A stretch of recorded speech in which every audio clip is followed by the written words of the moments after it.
We all understand the type of climate that we're dealing with. We're dealing with multiple offer situations. I'd love to know sort of what's your why? What makes you tick? Why are you so successful? Have a dialogue with your lawyer. Have a dialogue with your agent. Both sort of passionate about sort of what we do. Again, vet your agent to make sure that they're experienced and they're local. I like that idea. No excuse to miss it on Saturdays from 8 to 9. That's right. WBZ. And now, the show that gives you the latest and most relevant housing market news. Real Estate Radio Boston with financial expert Rick Shearer and legal professional Ali Alavi. One of the things that I thought that stands out in my mind is the aesthetics aspect of it, right? But the aesthetics aspect of it is being not only applying towards the marketing of the actual inventory, the listings, so on and so forth, but they're really, really effectively marketing the agents.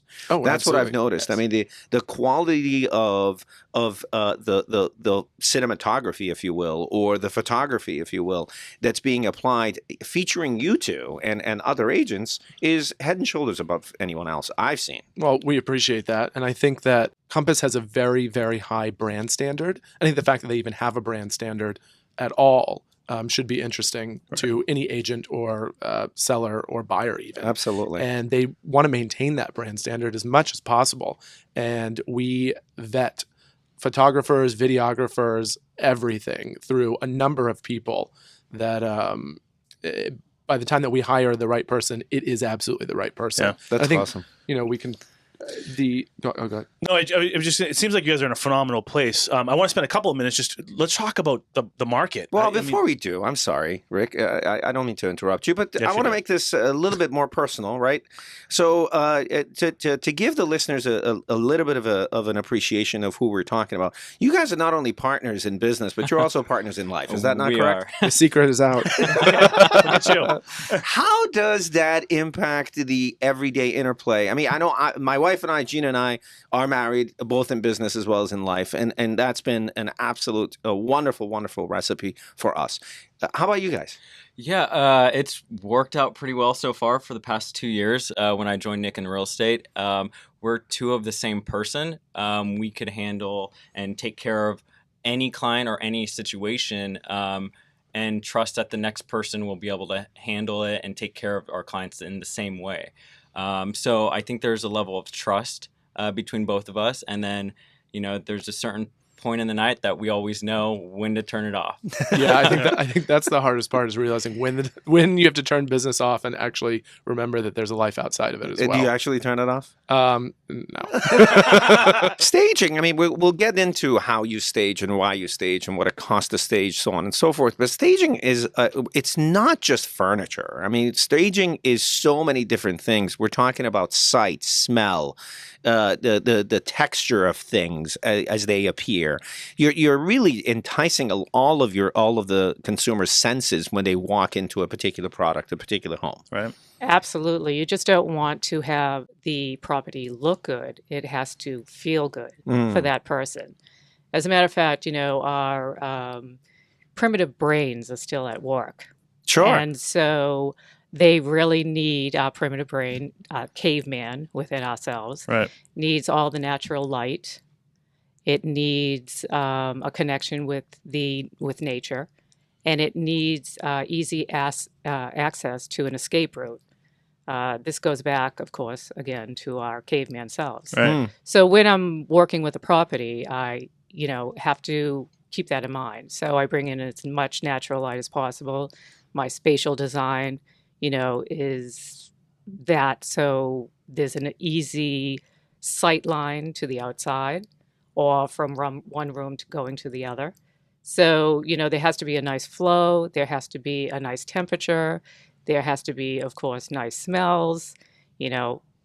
If you have a cat, you really have to, bring in someone to address that. Right. Now, you service a lot of different towns. I mean, I know that your focus recently has been Newton, Cambridge, and surrounding towns, et cetera, but you pretty much service any town. Absolutely. Essentially. And even New Hampshire at some points. One of the things we're talking about is your approach. I mean, yes, you're talking about the primitive mind, so on and so forth, and obviously to be able to check off those boxes. There is a psychology, right? I mean, when you walk into a home, you want to find out what its history is, how the homeowner has actually lived in this property, and you react to that, and your proposal is based on what you hear. Exactly. We want to identify the most likely buyer.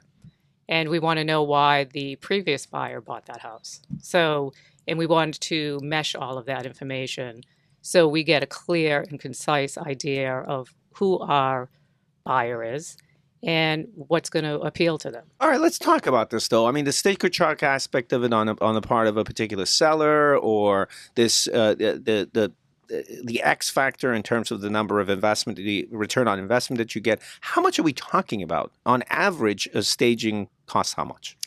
Well, I'll just give you my numbers for, let's say, the last 6 properties that I've sold. The average investment was $4,700. Okay. This was on single family homes or condos from $300,000 to $700,000. Mm-hmm. The return on investment was $23,000.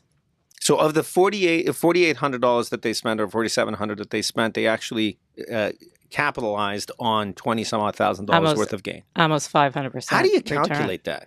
Well, I've done it in a number of ways over a number of years. Gotcha. With my realtors that I work with all the time.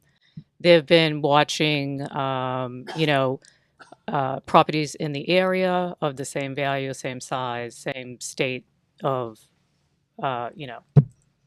existence. Yeah, sure. And they've actually given numbers on it.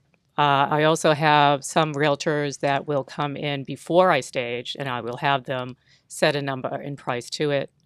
And we've done it that way over a number of years. We're not just talking about the premium that you're going to get for the price of the house, are we? We're also talking about the fact that there is a direct impact of staging on shortening the marketing time of this. What has your experience been, Chris? Yeah, so a lot of times when buyers come in and see a property, especially with this market, there's such a small window that you're able to get in to see a property.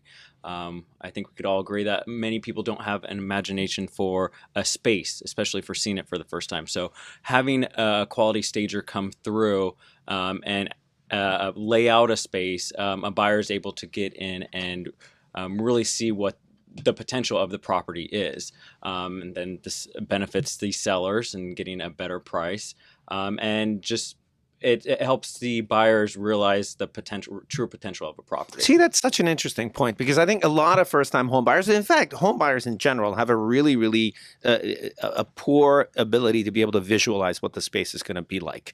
And so walking into a particular product, and we keep calling it a product, I really like that approach. Walk into a particular product and not getting that first impression out of it, you've lost that buyer essentially. And I think that's what we're talking about. Oh, absolutely. I mean, you get one shot at it, especially in this market, and I think to Chris's point and to your point earlier is that it's not just about the premium that you're going to get on the cost or on the sales price, but it's also about reducing your cost and reducing your exposure on the market, reducing your length of time on the market, and that's the big one. I mean, if we can get a condo sold on the first weekend because it shows so beautifully for over ask, I think the whole team's done a great job. Yeah, as opposed to not having it staged, putting it on the market, losing that, and like you were saying, Maureen, you're reducing the price of this by $10,000. Well, yeah, obviously, looking back at it, making the investment of under $5,000 to not reduce it by 10, obviously makes sense as well. Exactly.